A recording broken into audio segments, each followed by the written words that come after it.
खाली प्लेट सजाने से पेट नहीं भरता। जो खुद पसीना बहाता है वही असली स्वाद चखता है। कालू कौवा जमीन खोद रहा है। मिट्ठू तोता दूर से पानी की बाल्टी ला रहा है। कालू, मिट्ठू भाई देखो, सूरज सिर पर है, पर आज काम खत्म करके ही दम लेंगे। ये जो धान के पौधे हमने लगाए थे, अब बिरयानी के लिए बिल्कुल तैयार हैं। बिल्कुल कालू, पर देखो उस बरगद की ठंडी छांव में बिल्लू कबूतर कैसे खर्राटे ले रहा है।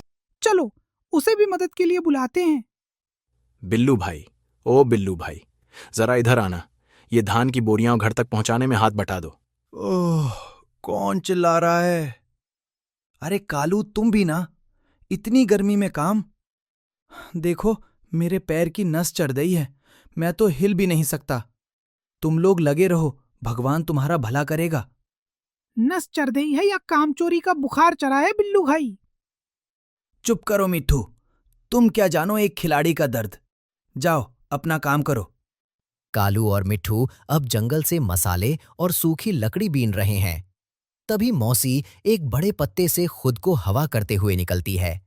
अरे ये क्या बदबू आ रही है? उफ कालू, तुम्हारे शरीर से तो पसीने की गंध आ रही है। छी छी। मौसी, ये मेहनत की गंध है। हम आज रात की बिरयानी के लिए लकड़ियां और ताजे मसाले जुटा रहे हैं। क्या आप उस झाड़ी से थोड़ी सूखी इलायची तोड़ देंगी? क्या मैं और झाड़ी में हाथ डालूं? तुम्हें पता भी है वहां कितने कांटे हैं। मेरी मखमली खाल छिल गई तो।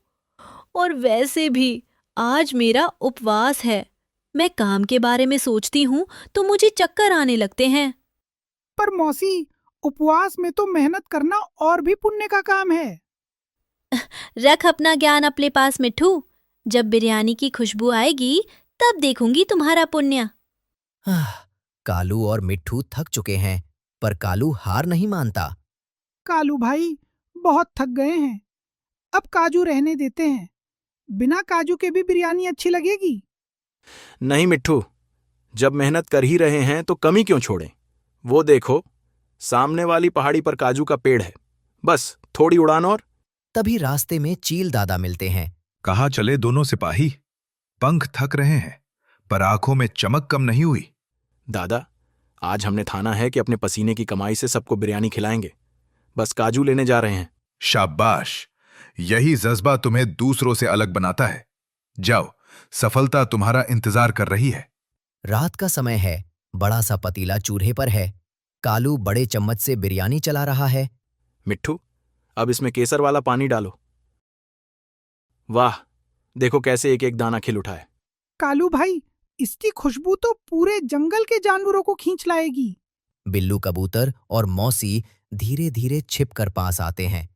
मौसी, खुशबू तो ऐसी है कि मेरा सिर चकरा रहा है, अब रुका नहीं जाता। सब्र करो बिल्लू, जैसे ही कालू सबको बुलाएगा हम सबसे आगे जाकर बैठ जाएंगे। मैंने तो अपनी थाली पहले ही चाट कर साफ कर ली है। देखो झाड़ियों के पीछे कौन है? सभी पक्षी इकट्ठे हैं। चील दादा मुख्य अतिथि हैं। दोस्तों, आज की दावत तैयार है, पर परोसने से पहले मैं कुछ कहना चाहता हूं। इस बिरयानी का हर दाना पसीने से सींचा गया है। हाँ हाँ, बहुत अच्छी बात है। अब लाओ मेरी थाली भरो। मुझे बहुत कमजोरी महसूस हो रही है। और मेरी भी। मैं तो भूख से बेहोश होने वाला हूं। रुको बिल्लू, तुम्हारे पैर की नस अब कैसी है? और मौसी, क्या आपके हाथों में कांटे चुभने का डर खत्म हो गया? वो दादा, हम तो बस। मुझे भी माफ कर दो कालू।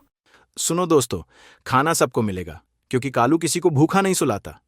पर आज तुम दोनों को यह एहसास होना चाहिए कि मेहनत करने वालों का मजा और बैठकर खाने वालों का मजा अलग होता है। तुम सिर्फ स्वाद लोगे, पर हम संतोष लेंगे।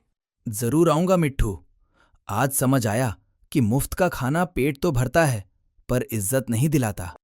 अब से मैं अपने नाखूनों की नहीं, अपने काम की चिंता करूंगी। सभी पक्षी खुशी खुशी बिरयानी खाते हैं और जंगल कालू की जय जयकार से गूंज उठता है। देखा बच्चों, कालू ने ना सिर्फ बिरयानी बनाई, बल्कि सबको एक बहुत बड़ा सबक भी सिखाया। याद रखना, जो बोएगा वही पाएगा। बिना मेहनत के मिली चीज कभी बरकत नहीं देती।